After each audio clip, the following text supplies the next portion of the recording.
Рахмат. Мен суроо бербей эле бирок жыйынтыктайын. Бул жумушсуздук, жумуш орунду уюштуруу жана ошого байланыштуу миграция маселеси. Ошо тиешелүү службалардын баарын чыгарганбыз.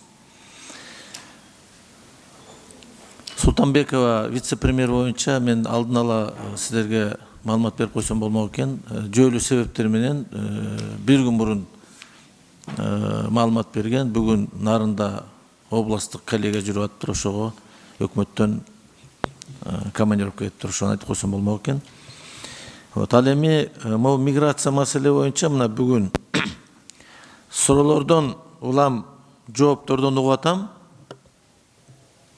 Бирдиктүү, системалуу учет жок экен да. Урматтуу коллегалар. Киргендердин саны белгилүү экен, чыккандардыкы белгисиз.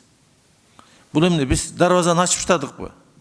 Каалаган ассалому алейкум келгиле, каалаган жерге иштегиле. Эчки биздин трудовой баягы болгон мүмкүнчүлүктөрдүн баары тең ошолорго берели. А бизги тентип жүрсүн биздин эл. Анан Айнара Точиевна, сиз айтып атасыз структура деп. Бул ушул маселеге мамлекет маани берген үчүн бул мамлекет өкмөттүн алдындагы өзүнчө структура. Миграционный кызмат. Өзүнчө структура, бул өзүнчө эле министр. Бирок ушу жообуңуз сиз, мен сизди жакшы тааныйм. Бир дагы мындай конкреттүү системный жооп болгон жок. Иштеп атабыз, өзүңүзгө жооп берем, сөзүңүзгө рахмат. Оптимизация жүрүп атат, кыскартып атабыз анан. Бүгүн кызмат ордунда министерство ведомстволордун ортоңордо электрондук элементарный информация алмашкан системаңар жок экен. Муну ким иштеп чыгыш керек? Ким координация жасаш керек? Миграционный служба жасаш керек. А сиз тияка барып, командировкага бияка барып, мен жакшы эмес. Отуруп алып, мындай башты жакшылап иштетип туруп, системаны жасаш керек. Эгерде учет жок болсо, мына бүгүн нелегалдар толуп алган деп атат. Мына айрым депутаттар айтып атат, тиги базарга бар, бул базарга бар деп. Квотанын баарын алып 14 миң 490 квота боло турган болсо, сиз айттыңыз 12 бирдеме деп. Былтыр жыл аягына чейин эле бул квотаны толугу менен алып, ошол эле мезгилде мына бүгүнкү жогорку окуу жайларга мугалимдерди, профессорлорду чакырганга квота бербейсиңер. Кыргызстанда иштеп аткан чоң ири компаниялар өздөрүнүн специалисттерин алып келген буга квота берген эмессиңер.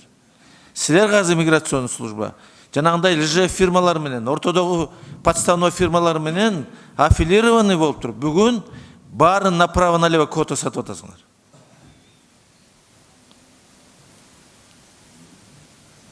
Мына учеттун жоктугу өзүңөргө ишенген, берген кызматты бүгүн аткарып аткан деңгээлиңер ушундай болуп атат. Иштей аласыңар мындан ары бул кызматка. Эмне үчүн ушу бир жылдан бери ушу маселени коебуз? Учетту жасайлы деп. Урматтуу погранслужба, урматтуу ички иштер министрлиги, ГКНБ, дагы кайсы службалар. Силер статист болуп алыпсыңар. Статист. Баланча мигрант бар, түкүнчө мигрант бар, баланча региондон баланча. Бүттү. Статисттердин кереги жок бүгүн. Ошол эле жарандардын бизден сыртка кетип аткан. Бир да юридикалык жактан жакшы мындай бир консультация берип, бир ошолорго кошумча билим берген жоксуңар. Маалымат берген жоксуңар. Алар жанагындай слепой котята деп коет, ошону барып алып, жанагынтип кул болуп атат бул жерлерде. Ал өзүнүн укугун да билбейт. Брошюралары да жок. Же бир рекламаңар жок. Ушу миграциялык службанын жүргүзүп аткан иштери. Мен маселени момундай коем. Момундай кырынан коюш керек бул маселени. Дале боло берсе, мынакей баары тең, анын арасынан канчасы жапа чегип атат. Жанагындай фатальный результатта болуп атат. Корду көргөндөр болуп атат, абакта жаткандар болуп атат. Алардын укугун ким коргойт?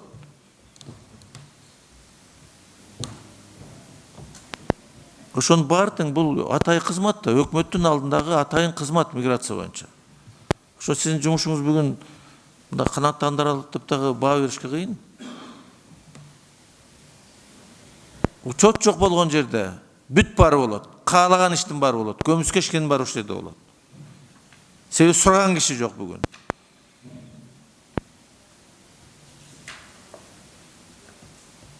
Өкмөт үчүн бүгүн ушул бүгүнкү күндөгү иштеп атканыңар бир күнүңөр 3 күнгө барабар. Эл күтүп отурбайт. Особенно ушу жумушчу орун үчүн бизде бүгүн ички миграцияны айтпай эле коеюн. Ошолор боюнча мындай бир системный эң болбогондо маалымат алмаштырган жок экен да. Анан жана квота бергениңер баары тең мындай темный экен да, мындайча айтканда. Ачык порталдарга чыкпайт экен. Ал фирмалар жөнүндө маалымат жок. Конечно, ушундай болот. Нелегалдар толот. Алардын баары тең биздин экономика эмес, дагы коопсуздукка да зыян алып келиши мүмкүн. Ал келип аткан. Мына ушул коңшу мамлекетте ушу эле күндөрдүн ичинде бир жылга жетпей 1200 кишиге квота берипсиңер. 1200 кишиге канчасы чыгып кеткенин маалыматыңар жок. Аны төркүн түшүнүп атасыңар да, урматтуу коллегалар. Аяк эмне алып келерин. Ошого биринчи скрипканы миграцион служба иштеш керек. Миграцион служба жанагындай мыйзамдарын барын, подзакон актыларын барын сунушташ керек. Өкмөткө сунушташ керек. Единый база болбосо кандай жумуш болот? Учет жок, кандай жумуш болот? Ошон үчүн баарын эске алыш керек. Урматтуу министр, урматтуу ушул ички иштер министрлиги, ГРС, тышкы иштер министрлиги, муну баары тең өзүнчө бир мындай талкуулай турган маселе. Бир система калып туруп бизге ана маалымат бергиле, момундай иштер жасалды деп.